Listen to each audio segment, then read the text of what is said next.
Hi Kaverians, Kaveri news பார்த்துட்டு இருக்கிற எல்லாருக்கும் என்னோட பெரிய வணக்கங்கள். பாகிஸ்தான் கை வைக்கக்கூடாத இடத்துல கை வச்சுட்டாங்க.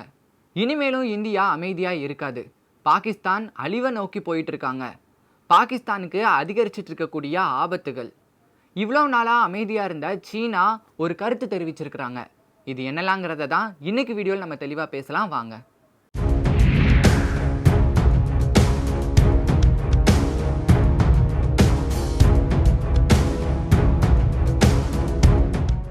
நேற்றுக்கு ராத்திரி நம்ம எல்லாருமே இங்கே நிம்மதியாக தூங்கிட்டு இருந்த சமயத்தில் இந்திய எல்லையில் பதற்றமான ஒரு சூழ்நிலை நிலவுச்சு. குறிப்பாக இந்திய எல்லையில் இருக்கக்கூடிய பஞ்சாப், ராஜஸ்தான், ஜம்மு இந்த 3 இடத்துலையுமே ஒரு பரபரப்பான சூழ்நிலைங்கிறது நேற்று உருவாகிச்சு. இந்தியா பாகிஸ்தான் போருங்கிறது அஃபிஷியலாக ஸ்டார்ட் ஆகிடுச்சு அப்படின்னு சொல்கிற வகையில் பாகிஸ்தான் எந்தவித அறிவிப்பும் இல்லாமல் திடீர்னு நம்ம மீது தாக்குதல் நடத்தியிருந்தாங்க. அதுவும் தொடர்ந்து அந்த நைட்டு ஃபுல்லாகவே ஏவுகணை தாக்குதலுங்கிறது நிகழ்த்திருந்தாங்க. குறிப்பாக இந்தியாவுடைய எல்லை பகுதியில் இருக்கக்கூடிய ஜம்மு, ராஜஸ்தான், பஞ்சாப் இந்த 3 மாநிலங்கள்லையும் ஒரு பதட்டமான சூழ்நிலை உருவாச்சு. இந்த 3 மாநிலங்கள் மட்டும் இல்லாமல் கிட்டத்தட்ட 15 இடங்களை குறி வச்சு பாகிஸ்தான் இராணுவங்கிறது தாக்குதல் நடத்தியிருந்தாங்க. ஏவுகணை தாக்குதலையும் ட்ரோன் தாக்குதலையுமே பாகிஸ்தான் இராணுவம் எந்தவித அறிவிப்புமே இல்லாமல் இந்தியாவுடைய சிவிலியன்ஸ், அதாவது பொதுமக்கள் வாழக்கூடிய இடங்களை குறி வச்சு பாகிஸ்தான் தாக்குதல் நடத்தியிருந்தாங்க. அது மட்டும் இல்லாமல் இராணுவ ஆலைகளை குறி வச்சுமே இந்த தாக்குதலுங்கிறது நடந்திருந்துச்சு. இதனால் ஜம்மு, பஞ்சாப், ராஜஸ்தான் இந்த 3 இடங்கள்லையுமே நேற்று பவர் கட் ஆகிருந்துச்சு. 3 இடங்களுமே அந்த இரவு நேரத்தில் ஒரு இருட்டுக்குள்ளே தான் இருந்துச்சு. ஸோ அந்த அளவில் ஒரு பதற்றமான சூழ்நிலைங்கிறது அங்கே நிலவுச்சு. இருந்தாலுமே நம்ம இந்திய இராணுவங்கிறது மக்களுக்கு எந்தவித சேதங்களையும் ஏற்படுத்தாமல், முக்கியமாக கட்டிட சேதங்கள் எதுவுமே ஏற்படுத்தாமல் நம்மளை நோக்கி வந்த ஏவுகணை எல்லாத்தையுமே வானத்திலேயே நிப்பாட்டி பதில் தாக்குதலை கொடுத்துருந்தாங்க. அதாவது அந்த ஏவுகணை எல்லாத்தையுமே அடித்து நொறுக்கியிருந்தாங்கன்னே சொல்லலாம். குறிப்பாக சொல்லப்போனால் நம்ம மேலே 8 ஏவுகணைகள், 50 ட்ரோன்கள்னு சொல்லிட்டு தொடர்ந்து தாக்குதல் நடத்திட்டு இருந்த பாகிஸ்தான் இராணுவத்துடைய திட்டத்தை முழுசாக முறியடிச்சு அவங்க மேலே பதில் தாக்குதலுமே இந்தியா நிகழ்த்தியிருந்தாங்க. ஸோ நான் இந்த வீடியோ ஸ்டார்ட் பண்ணும்போது ஒரு விஷயம் சொல்லியிருந்தேன். பாகிஸ்தான் தொடாத இடத்துல தொட்டுட்டாங்க அப்படின்னு சொல்லிட்டு. எதனால் அதை சொல்லியிருந்தேன் அப்படின்னு பார்த்தீங்கன்னா, பாகிஸ்தானில் இருக்கக்கூடிய பயங்கரவாத தீவிரவாதிகள் என்ன பண்ணாங்கன்னா, பகல்காமில் தீவிரவாத செயலில் ஈடுபட்டிருந்தாங்க. அப்பாவி பொதுமக்களை கொண்டிருந்தாங்க. இதுக்கு பதிலடி கொடுக்குற விதமாக இந்தியா பாகிஸ்தான் மீது தாக்குதல் நடத்தினாங்க. பாகிஸ்தானில் இருக்கக்கூடிய தீவிரவாத முகாம்களை குறி வச்சு இந்தியா தாக்குதல் நடத்தியிருந்தாங்க. ஆனால் பாகிஸ்தான் இப்போ என்ன பண்ணியிருக்காங்கன்னா, பொதுமக்களை குறி வச்சு பொதுமக்கள் இருக்கக்கூடிய இடங்களில் தாக்குதல் நடத்தியிருக்காங்க. ஏன்னா அவங்க தாக்குதல் நடத்தின அந்த 15 இடங்களுமே பொதுமக்களை குறி வச்சு தான் அவங்களுடைய தாக்குதலுங்கிறது அமைஞ்சிருந்துச்சு. அப்படிங்கிறதுனால இந்தியா இனிமேலும் அமைதியாக இருக்காது. ஏன்னா இந்தியாவுடைய பொதுமக்களுக்கு, இந்திய குடிமக்களுக்கு ஒரு ஆபத்து அப்படிங்கிறப்போ இந்திய இராணுவங்கிறது அமைதி காக்கிறதுக்கான தேவையே இல்லைன்னு தான் சொல்லணும். அதனால் இந்தியா பதிலுக்கு தாக்குதல் நடத்துவாங்க அப்படிங்கிற மாதிரி நம்ம எல்லாருமே எதிர்பார்க்கலாம். அதை நேற்றே இந்தியா உறுதிப்படுத்தியிருந்தாங்க. இவ்வளவு நாளாக அமைதியாக இருந்த இந்தியாவே ஒரு கொதி தெளிந்து நேற்று பதிலடி தாக்குதல், உடனுக்குடனே பதிலடி தாக்குதல்ங்கிறது கொடுத்துருந்தாங்க. என்னதான் அந்த ஏவுகணைகளை வானத்திலே தடுத்து நிறுத்தியிருந்தாலுமே பாகிஸ்தானுக்குள்ளேயுமே ஏவுகணை தாக்குதலுங்கிறத இந்தியா நிகழ்த்தியிருந்தாங்க. குறிப்பாக பாகிஸ்தானுடைய இதயமாக கருதப்படக்கூடிய லாகூர் சிட்டியில் இந்தியாங்கிறத தாக்குதல் நடத்தி இருந்துச்சு.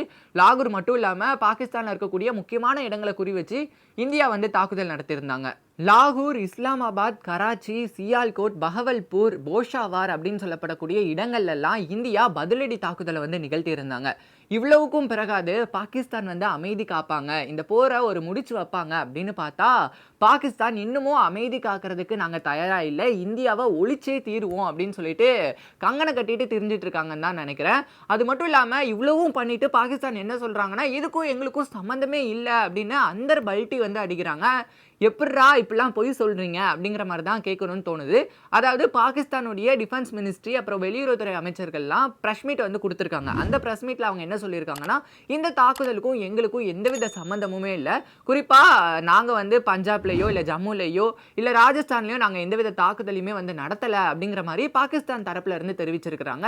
ஸோ இந்தியா எங்கள் மீது தொடர்ந்து அவதூறு பரப்புற மாதிரியான விஷயங்கள், இந்த மாதிரியான ஒரு செய்திகளை வெளியிட்டு வராங்க. அவங்களுடைய செய்திகள் எல்லாமே ஆதாரமற்ற பொறுப்பற்றதா இருக்கு, எங்கள் மேல அவதூறு பரப்புறதுக்கான நோக்கமா தான் இது கருதப்படுது அப்படிங்கிற மாதிரி அவங்க அந்த பிரஸ் மீட்ல பேசியிருக்காங்க. எப்புட்றா வாய் கூசாம பொய் சொல்றீங்க அப்படின்னு கேட்கணும்னு தோணுது. ஏன்னா, நேத்து நடந்த இந்த தாக்குதல்ல இந்திய ராணுவம்ங்கிறது வந்து பாகிஸ்தானை சேர்ந்த விமானங்களையுமே வந்து வீழ்த்தியிருக்காங்க. குறிப்பா சொல்லப்போனா பாகிஸ்தானுடைய F-16 விமானத்தில வந்து வீழ்த்தும்போது, அதுல இருந்து தப்பிச்சு ஓட பார்த்த ஒரு விமானியுமே, அதாவது பாகிஸ்தான் விமானியுமே வந்து இந்திய ராணுவம்ங்கிறது வந்து கைது பண்ணியிருக்காங்க. அவர் வந்து பாகிஸ்தானை சேர்ந்தவர் தாங்கிறது நமக்கே நல்லாவே தெரிஞ்ச ஒரு விஷயம் தான். இருந்துமே இந்த குண்டுகள் எல்லாமே பாகிஸ்தான் எல்லையில இருந்து தான் வந்திருக்குங்கிறது நமக்கு நல்லாவே தெரியும். இதோட அவங்க நிப்பாட்டல. பிபிசிக்கு குடுத்த ஒரு இன்டர்வியூல பாகிஸ்தானுடைய டிஃபென்ஸ் மினிஸ்டர் கவாஜா வந்து என்ன சொல்லியிருக்காருன்னா, இந்தியால நடந்த இந்த தாக்குதலுக்கு பாகிஸ்தான் வந்து பொறுப்பு கிடையாது. பாகிஸ்தானுக்கும் இதுக்கும் சம்மந்தமே கிடையாது அப்படின்னு சொல்லியிருக்கிறாரு. இந்தியா எங்க மீது இந்த மாரி அவதூறு பரப்பிட்டு இருக்கிறதுனால, நாங்க வந்து இந்தியாவ சும்மா விடமாட்டோம். இந்தியா மீது கண்டிப்பா நாங்க வந்து போர் தொடுப்போம் அப்படிங்கிற மாரி வந்து பேசியிருக்கிறாரு. நாங்க ஒருவேள அப்படி தாக்குதல் நடத்தணும்னா, அத மறுக்க வேண்டிய அவசியம் எங்களுக்கு கிடையாது. அதை நாங்க மறுக்க மாட்டோம், ஒத்துக்கொள்ளுவோம் அப்படிங்கிற மாதிரி பாகிஸ்தானுடைய டிஃபென்ஸ் மினிஸ்டர் வந்து பிபிசிக்கு இந்த இன்டர்வியூல வந்து பேசியிருக்கிறாரு. இது வந்து சுத்த கோலத்தனமா தான் வந்து அமைஞ்சிருக்குன்னே சொல்லலாம். ஏன்னா அவங்க தான் தாக்குதல் நடத்துனாங்கிறது எல்லாருக்குமே வெட்ட வெளிச்சமான ஒரு விஷயம். ஆனா இதை மறைக்கிறதுக்கான அவசியம் என்ன அப்படிங்கிறது வந்து தெரிய வரல.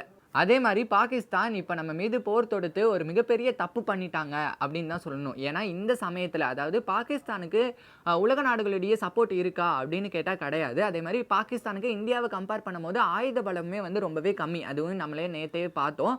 அது மட்டும் இல்லாம டெக்னாலஜி ரிலேட்டடாவும் பாகிஸ்தான்ங்கிறது ரொம்பவே பின்தங்கி தான் இருக்கு. ஏன்னா நேத்து இந்தியா குடுத்த பதிலடி தாக்குதல பாகிஸ்தான்ல இருக்கக்கூடிய அந்த ரேடார் அமைப்பு எதுவுமே வந்து கண்டறிய முடியாத அளவுக்கு தான் இந்தியா வந்து ஒரு துல்லியமான தாக்குதலை வந்து நிகழ்த்தி காட்டியிருந்தாங்க. ஸோ இந்த மாதிரி பாகிஸ்தான் எல்லாத்துலேயுமே வீக்காக இருக்கிற சமயத்தில் இந்தியா மீது போர் தொடுத்து அவங்க மிகப்பெரிய தப்பு பண்ணிட்டாங்கன்னு தான் சொல்லணும்.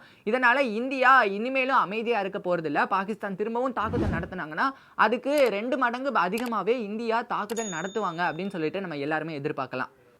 இந்தியாவுல நேத்து நடந்த இந்த தாக்குதலுக்கு பிறகு பாதுகாப்பு நடவடிக்கைகள்லாம் ரொம்பவே தீவிரம் அடைஞ்சிருக்குன்னே சொல்லலாம். குறிப்பா இந்தியாவுல இன்னைக்கு 24 விமான நிலையங்கள் வந்து இயங்காது அப்படிங்கிற மாரி இந்திய அரசாங்கம் வந்து சொல்லியிருக்காங்க. அடுத்தடுத்த ஆலோசனை கூட்டங்கள்லாம் வந்து நடந்துட்டு இருக்கு. பாகிஸ்தானுக்கு எந்த மாதிரியான ஒரு பதிலடியை இனிமே நம்ம குடுக்க போறோம் அப்படிங்கிற மாரியான ஒரு ஆலோசனை கூட்டங்கள்லாம் வந்து நடந்துட்டு இருக்கு.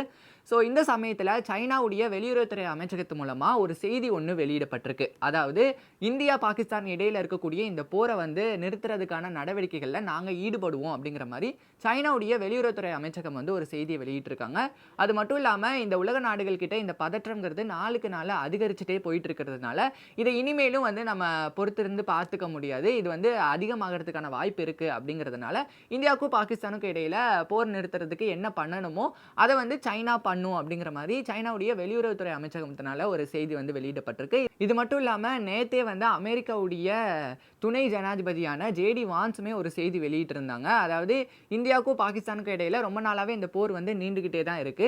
ஸோ இனிமேலும் இந்த போர் பதற்றம்ங்கிறது நிலவ வேண்டாம் அப்படிங்கிற மாதிரி அவருமே ஒரு செய்தியை வந்து தெரிவிச்சிருந்தாரு. இந்த மாதிரி இந்தியாவுக்கும் பாகிஸ்தானுக்கும் இடையில போர் பதற்றம்ங்கிறது ஒரு பக்கம் போயிட்டு இருக்க சூழல்ல பாகிஸ்தானுக்குள்ள ஊடுருவதற்கான முயற்சியில பலசிஸ்தான் வந்து ஈடுபட்டிருக்காங்க அப்படிங்கிற ஒரு செய்தி வந்து இப்ப வெளியாயிருக்கு.